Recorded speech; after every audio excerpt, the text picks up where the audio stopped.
இன்றைக்கு கள்ள உபதேசம் என்று நாம் சொல்லுகிறோம் அல்லவா? இந்த கள்ள உபதேசம் எப்படி ஜனங்களிடத்துல மிக எளிதாக சென்று சேர்கிறது? இந்த கள்ள உபதேசிகள் சாத்தானால் பயன்படுத்தப்படக்கூடியவர்களாக இருக்கிறார்கள். எப்படி ஆதி ஆகமத்தில் முதலாக ஏவாள் வஞ்சிக்கப்பட்டாலோ அங்கே என்ன நடந்தது? அங்கு ஏவாள் வஞ்சிக்கப்பட்டதற்கு மிக முக்கியமான ஒரு காரணம் என்ன தெரியுங்களா? அங்கு சாத்தான் ஏவாளுக்கு என்ன பிடிக்குமோ அந்த வார்த்தையை பேசினான். இன்றைக்கும் கூட அநேக கள்ள உபதேசங்கள் நம்மை எப்படி வந்தடைகின்றன, எளிதாக எப்படி ஜனங்களை வஞ்சிக்கின்றன அப்படின்னு பார்த்தா, ஜனங்களுக்கு எது பிடிக்குமோ அதைத்தான் இந்த உபதேசம் பேசுகிறது. உங்களுக்கு எதில் விருப்பம் அதிகமா இருக்கிறதோ அதைத்தான் சாத்தான் பயன்படுத்துகிறான். சரி, என்னுடைய விருப்பம் என்ன? என் விருப்பம் எதுவா வேண்டுமானாலும் இருக்கலாம் அல்லவா? அங்குதான் பிரச்சனை ஆரம்பிக்கிறது. எப்பொழுதுமே தேவனுடைய விருப்பமும் விழுந்து போன மனுஷனுடைய விருப்பமும் ஒன்றுக்கொன்று முரணாகவே இருக்கிறது. இந்த உலகத்தில் இருக்கிற எல்லா மனிதர்களுக்கும் சில விஷயங்களிலே விருப்பங்கள் ஒத்து போகிறது. அது எந்த விஷயங்கள் அப்படின்னு பாத்தீங்கன்னா, பண விஷயத்துல பெருமை, பேர், புகழ், பதவி, பட்டம், சொத்து, சுகங்கள், இப்படி அவனுடைய விருப்பம் இது எல்லா இடத்திலும் ஒன்றாக இருக்கிறது. இந்த உலகில் பிறந்த எல்லா மனிதனுடைய விருப்பமும் அப்படித்தான். அப்ப தேவன் இந்த விருப்பத்தை வாக்குத்தத்தம் பண்ணுகிறாரா?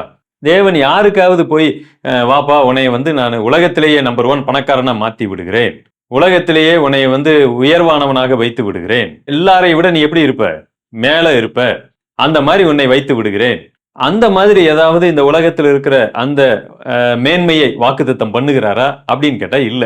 ஆனால் சாத்தான் எப்பொழுதுமே இந்த மனிதர்கள் எதை விரும்புகிறார்களோ அதை வாக்குத்தத்தம் பண்ணக்கூடியவனாய் இருக்கிறான். அந்த விருப்பத்திற்கு அவன் தீனி போடுகிறவனாய் இருக்கிறான். ஆகவேதான் வேதாகமம் இந்த ஒரு அற்புதமான எச்சரிப்பின் வார்த்தையை நமக்கு பேசுகிறது. 2 தீமோத்தேயுனுடைய புத்தகம் 4ஆம் அதிகாரம் 3வது வசனம். அவர்கள் ஆரோக்கியமான உபதேசத்தை பொறுக்க மனதில்லாமல் செவித்தின உள்ளவர்களாகி தங்கள் சுய இச்சைகளுக்கேற்ற போதகர்களை தங்களுக்கு திரளாக சேர்த்து கொண்டு. இங்க இந்த மக்களை குறித்து பாயிண்டா வசனம் தெளிவாய் பேசுகிறது. ஆவியானவர் நமக்கு சொல்லுகிறார், நம்பர் 1, அவர்கள் ஆரோக்கியமான உபதேசத்தை பொறுக்க மாட்டார்கள். எது ஆரோக்கியமான உபதேசம்? உணவில் கூட ஆரோக்கியமான உணவு சுவையாய் இருக்காது. சுவையான உணவில் அதிகமாய் ஆரோக்கியம் இருக்காது. நாம் சுவையான உணவை அதிகமாய் விரும்புகிறோம், ஆரோக்கிய உணவை வேண்டாம் என்று ஒதுக்கி தள்ளக்கூடியவர்களாய் இருக்கிறோம். ஒரு சபையில ஆரோக்கிய உபதேசம் என்பது எதை சார்ந்ததாக இருக்கும்? பணம், பேர், புகழ், பதவி, பட்டம், நீடித்த ஆயுசு, இதையா நாம் ஆரோக்கிய உபதேசம் என்று சொல்லுகிறோம்? இல்லவே இல்லை. ஆரோக்கிய உபதேசம் என்று சொல்லுவது உள்ளான மனிதனுக்கு தேவையான ஒன்று. ஆண்டவர் இயேசு கிறிஸ்துவை பின்பற்றுகிறவர்களுடைய கனியுள்ள வாழ்க்கை தான் ஆரோக்கிய உபதேசம். ஒருவர் 100 வயதும் வாழலாம். இடி அமீன் என்று சொல்லுகிற ஒரு சர்வ அதிகாரி, அவர் 80 வயசு வரைக்கும் வாழ்ந்தார். நல்ல பூரண வயசு வரைக்கும் வாழ்ந்து செத்து போயிட்டாரு. ஆனால் உலகத்திலேயே மகா பெரிய பாவியாகவே வாழ்ந்தார். அப்ப அவர் ஆரோக்கியமான வாழ்க்கை வாழ்ந்தாரா? உலக பிரகாரமா ஆரோக்கியமான வாழ்க்கை வாழ்ந்தார். ஆனால் உள்ளான மனிதன் ஆரோக்கியமற்றவனா இருக்கிறார். சோ நம்மளுடைய வெளிப்புற மனிதனிலே ஆரோக்கியம் சில இடங்களிலே இல்லாமல் கூட போய்விடலாம். ஆனால் உள்ளான மனிதனில் தான் உண்மையான ஆரோக்கியம் இருக்கிறது. அந்த உள்ளான மனிதனுக்கேற்ற ஆரோக்கிய உபதேசத்தை போதிக்காத எந்த போதனையும் எந்த சபையும் சரியானவைகள் அல்ல. ஆனால் ஜனங்கள் நாளடைவிலே என்ன செய்வார்கள் என்று சொன்னால், இன்றைக்கு எப்படி நம்ம ஃபாஸ்ட் ஃபுட்டுக்கு அடிமையா இருக்கிறோமோ அதே போல ஆரோக்கியமான உபதேசத்தை அவர்களால் ஏற்றுக்கொள்ள முடியாது. அப்படியானால் அடுத்து என்ன செய்கிறார்கள்? தங்கள் செவிக்கு ஏற்ற, சுய இச்சைகளுக்கு ஏற்ற போதனைகளை அவர்கள் விரும்புகிறார்கள். ஆகவே அந்த போதகர்களை சேர்க்கிறார்கள். அப்ப சாத்தான் என்ன செய்கிறான் என்று சொன்னால், உங்களுடைய இச்சைக்கு, உங்களுடைய விருப்பத்திற்கு ஏற்ற போதனைகளை அவன் கொடுக்கிறான். சோ சாத்தானுடைய கள்ள போதனை எப்படிப்பட்டதா இருக்கிறது என்று சொன்னால், உங்கள் விருப்பத்தை நிறைவேற்றுகிற போதனையாக இருக்கும், தேவ விருப்பத்தை நிறைவேற்றுகிற போதனையாக இருக்காது. ஆகவேதான் அப்போஸ்தலனாகிய பவுல் தீமோத்தேயுக்கு இதை எழுதுகிறார். எழுதிட்டு கடைசியா ஒரு வார்த்தையை சொல்லுகிறார். ரொம்ப அழகான ஒரு வார்த்தை பாருங்க, 4வது வசனம். இவங்க இப்படி தங்களுக்கு சுய சித்தமான போதகர்களை எல்லாம் சேர்த்துக் கொள்ளுவார்கள். சேர்த்துட்டு என்ன செய்வாங்க?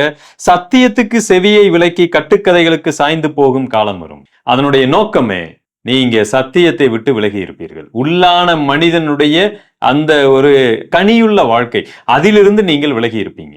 நீங்க சொத்து, சுகம், பேர், புகழ், இந்த வெளிப்புற மனிதனை அதிகமாய் மையப்படுத்தி உள்ள இருக்கக்கூடிய மனிதனை நீங்கள் காணாமல் போக செய்திருப்பீர்கள். அது உங்களுக்கு தெரிஞ்சிருக்காது. இதைத்தான் இந்த வசனம் சொல்லுகிறது. எனக்கு அருமையானவர்களே, கள்ள உபதேசத்தினுடைய மிக முக்கியமான ஒரு வடிவம் என்னன்னு கேட்டீங்கன்னா, நீங்க என்ன விரும்புகிறீங்களோ அதைத்தான் அந்த கள்ள உபதேசிகள் உங்களிடத்துல வந்து போதிப்பார்கள். சாத்தான் அதைத்தான் போதிக்கிறான். அதே போலதான் இயேசு கிறிஸ்துவையும் அவன் ஏமாற்ற பார்த்தான். இயேசு கிறிஸ்துவுக்கு இந்த உலக பேர் புக எந்த ஆசையும் இல்லை. ஒருவேளை உங்களுக்கு ஆசை இருந்துச்சுன்னா அவன் ஈஸியா அந்த ஆசையை பூர்த்தி செய்வதன் மூலமாக உங்களை விழத்தள்ளுவான். இயேசு கிறிஸ்துவத்துல போய் காண்பிக்கிறான், இந்த உலக ராஜ்யத்தை எல்லாம் உனக்கு நான் காண்பிக்கிறேன். பாத்தீங்களா, அதன் மேல அவர் துளி அளவும் பற்றில்லாதவர். அவர் அதை துச்சமாய் மதிக்கிறார். அது அவருக்கு தேவையே இல்லை. ஆனால் இன்றைக்கு நாம் அப்படி பார்க்கிறோமா? எனக்கு அன்பானவர்களே, பணத்தில் பாவம் இல்லை, பண ஆசையில் பாவம் இருக்கிறது.